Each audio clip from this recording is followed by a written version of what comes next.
جس سے یہ بات بالکل واضح طور پر ظاہر ہو جائے گی کہ اب قیامت بالکل قریب آ چکی ہے۔ قیامت سے پہلے آنے والا آخری رمضان بھی انہی نشانیوں میں سے ایک نشانی ہے۔ حضرت انس رضی اللہ تعالی عنہ فرماتے ہیں، رسول پاک صلی اللہ علیہ وآلہ وسلم نے ارشاد فرمایا کہ قیامت قائم نہ ہوگی جب تک زمانے آپس میں قریب نہ ہو جائیں، سال مہینے کے برابر ہو جائیں گے اور مہینے ہفتوں کے برابر اور ہفتہ دن کے برابر اور دن گھنٹوں کے برابر ہو جائے گا۔ ایک گھنٹہ ایک چنگاری کی طرح ہوگا جو چمک کر فوراً بجھ جاتی ہے۔ ناظرین، نبی پاک صلی اللہ علیہ وآلہ وسلم نے آنے والے آخری رمضان کے بارے میں ارشاد فرمایا کہ یہ رمضان المبارک انسانوں پر آنے والا آخری رمضان ہوگا، جس کے بعد یہ بابرکت مہینہ کبھی نہیں آئے گا، جس کے بعد اس زمین اور اس پر بسنے والی تمام مخلوقات ایک سال کے اندر اندر ختم کر دی جائے گی۔ حضرت نعیم بن عماد رضی اللہ تعالی عنہ روایت کرتے ہیں کہ رسول اللہ صلی اللہ علیہ وآلہ وسلم نے ارشاد فرمایا، قیامت سے قبل ایک ایسا رمضان آئے گا جس میں عوام الناس کو ایک ایسی زوردار آواز سنائی دے گی، یہ آواز اس قدر خوفناک اور زوردار ہوگی کہ جسے سننے کے بعد انسانوں سمیت دیگر مخلوقات بھی سہم جائے گی، اور لوگ اس آواز کی کھوج میں پڑ جائیں گے کہ یہ کیسی آواز تھی اور کہاں سے آئی تھی، لیکن کوئی بھی انسان اس آواز کی کھوج نہیں لگا سکے گا۔ جس رمضان المبارک میں ایسی آواز سنائی دے کہ جس کی کھوج نہ لگائی جا سکے، تو اس کے بعد ایک سال کا رزق اپنے گھر میں جمع کر لینا، کیونکہ اس کے بعد دنیا سے رزق اٹھا لیا جائے گا۔ ناظرین، یہ مہینہ رمضان المبارک حضرت امام مہدی علیہ السلام کے ظہور سے پہلے آئے گا، اور اس رمضان المبارک کے بعد حضرت امام مہدی علیہ السلام کا ظہور ہوگا۔ اس رمضان میں سورج گرہن لگے گا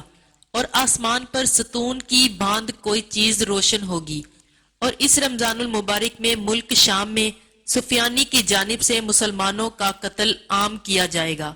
جب رسول پاک صلی اللہ علیہ وآلہ وسلم نے ارشاد فرمایا کہ اس رمضان کے اندر ایک زوردار اور زبردست آواز آئے گی، تو صحابہ کرام نے رسول پاک صلی اللہ علیہ وآلہ وسلم سے پوچھا، یا رسول اللہ صلی اللہ علیہ وآلہ وسلم، یہ آواز رمضان المبارک کے اول حصے میں آئے گی یا پھر درمیان حصے میں یا پھر آخر میں؟ تو نبی پاک صلی اللہ علیہ وآلہ وسلم نے ارشاد فرمایا کہ یہ آواز نصف رمضان میں ظاہر ہوگی۔ جب نصف رمضان جمعہ کی رات ہوگی تو آسمان سے ایک زوردار آواز آئے گی جس سے 70,000 لوگ بے ہوش ہو جائیں گے، اور 70,000 انسان اندھے ہو جائیں گے، اور 70,000 انسان بہرے ہو جائیں گے۔ ایک روایت کے مطابق 70,000 لوگ رستہ بھٹک جائیں گے، اور 70,000 لڑکیوں کی بکارت زائل ہو جائے گی۔ تو صحابہ کرام نے نبی پاک صلی اللہ علیہ وآلہ وسلم سے دریافت کیا، یا رسول اللہ، تو کیا آپ کی امت میں سے اس آواز سے کوئی محفوظ رہے گا؟ تو رسول اللہ صلی اللہ علیہ وآلہ وسلم نے فرمایا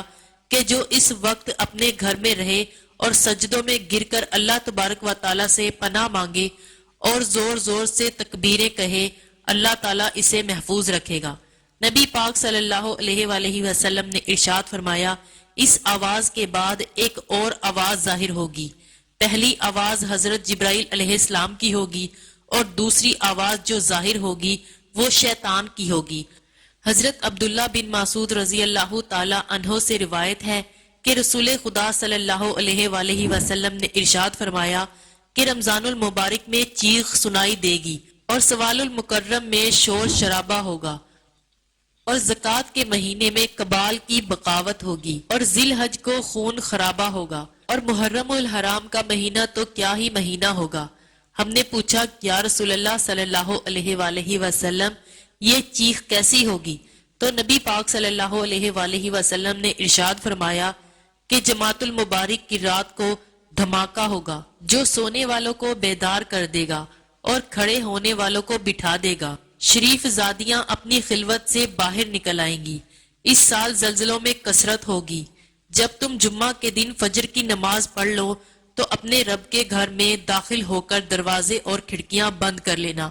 اور اپنی چادریں اوڑھ لینا، اپنے کان بند کر لینا، اور جب تمہیں چیخ کا احساس ہو تو اللہ رب العزت کی بارگاہ میں سجدے میں گر جانا، اور یہ پڑھنا، اور پاک ہے وہ ذات جو تمام نکاش سے پاک ہے، جو ایسا کرے گا وہ نجات پائے گا، اور جو ایسا نہیں کرے گا وہ ہلاک ہو جائے گا۔ نشانیوں میں بتایا گیا کہ رمضان المبارک میں 15 تاریخ کو چاند گرہن اور دن کو سورج گرہن لگے گا۔ جس رمضان المبارک میں یہ تمام تر نشانیاں پائی جائیں گی، اس رمضان المبارک کے 1 سال بعد قیامت قائم ہو جائے گی، اور اس رمضان المبارک کے بعد تمام بڑے بڑے فتنے رونما ہونا شروع ہو جائیں گے، اور یہ دنیا اپنے اختتام کی طرف پہنچے گی۔ اور پھر ایک وقت وہ آئے گا کہ جب قیامت قائم ہو جائے گی اور اللہ تبارک و تعالیٰ اس کائنات کے اندر ہر چیز کو فنا کر دے گا، اور اس روح زمین پر کوئی بھی چیز باقی نہیں رہے گی۔ اللہ رب العزت سے دعا ہے کہ اللہ تبارک و تعالی ہمیں تمام گناہوں سے بچنے کی توفیق عطا فرمائے، اور نبی پاک صلی اللہ علیہ وآلہ وسلم کے بتائے ہوئے راستے پر چلنے اور زندگی گزارنے کی توفیق عطا فرمائے، آمین۔